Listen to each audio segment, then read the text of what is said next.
नमस्कार, ये आकाशवाणी पटना है। अब आप सीमा सिंह से प्रादेशिक समाचार सुनिए। प्रधानमंत्री नरेंद्र मोदी ने कहा है कि सरकार द्वारा प्रक्रियाओं को सरल बनाने से देश सुधार की रफ्तार से आगे बढ़ रहा है। श्री मोदी आज वीडियो कॉन्फ्रेंसिंग के माध्यम से विकसित भारत के लिए प्रौद्योगिकी सुधार और वित्त विषय पर आयोजित बजट उपरांत वेबिनार को संबोधित कर रहे थे।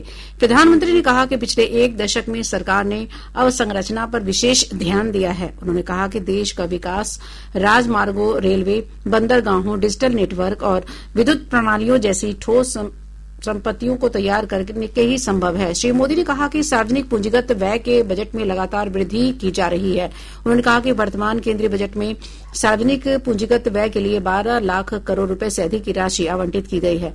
प्रधानमंत्री ने कहा कि राष्ट्रीय बजट कोई अल्पकालिक व्यापारिक दस्तावेज नहीं है, बल्कि यह एक नीतिगत रूपरेखा है। इसलिए बजट की प्रभावशीलता का आकलन ठोस और महत्वपूर्ण मापदंडों पर किया जाना चाहिए। श्री मोदी ने कहा कि जब उद्योग, शिक्षा जगत, विश्लेषक और नीति निर्माता एक साथ मिलकर सोचते हैं तो योजनाओं का कार्यान्वयन बेहतर होता है और सटीक परिणाम मिलते हैं।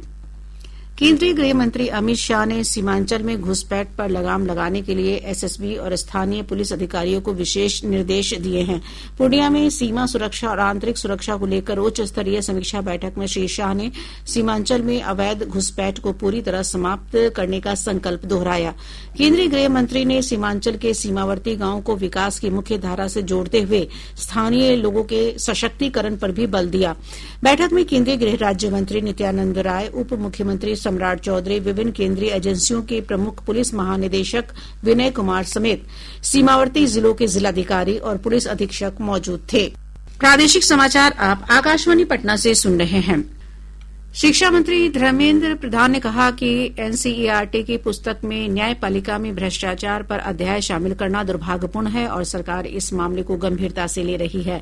नई दिल्ली में संवाददाताओं से बातचीत में श्री प्रधान ने कहा कि मंत्रालय ने एनसीईआरटी को सभी पुस्तकें वापस लेने और रद्द करने का निर्देश दिया है। उन्होंने कहा कि सर्वोच्च न्यायालय के आदेश के अनुसार पुस्तक में इस तरह का गैर जिम्मेदाराना अध्याय जोड़ने वालों के खिलाफ कार्रवाई की जाएगी।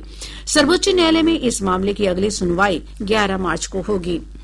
ग्रामीण विकास विभाग ने वित्तीय वर्ष 2025-26 में प्रधानमंत्री आवास योजना ग्रामीण के अंतर्गत कार्यरत 5,000 से अधिक आवास कर्मियों के लंबित मानदेय भुगतान के लिए 42 करोड़ रुपए की राशि स्वीकृत की है।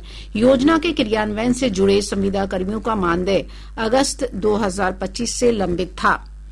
दरभंगा जिले के जमालपुर थाना क्षेत्र में फायरिंग की घटना के 2 आरोपियों को ब्रह्मपुर गांव से पुलिस ने हथियार और कारतूस के साथ गिरफ्तार किया है।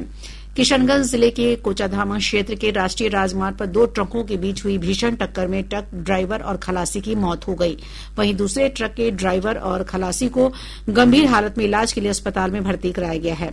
लखीसराय के जिला पदाधिकारी मिथिलेश मिश्र ने आंगनवाड़ी केंद्र संख्या 30 के बच्चों के बीच जीविका के सहयोग से तैयार पोशाक का वितरण किया। सुपौल शहर के लोहिया नगर चौक पर प्रशासन ने अतिक्रमण के खिलाफ अभियान चलाकर सड़क किनारे अवैध कब्जे को मुक्त कराया। इसके साथ ही आकाशवाणी पटना से प्रसारित प्रादेशिक समाचार का ये अंक समाप्त हुआ। अब आप सुनेंगे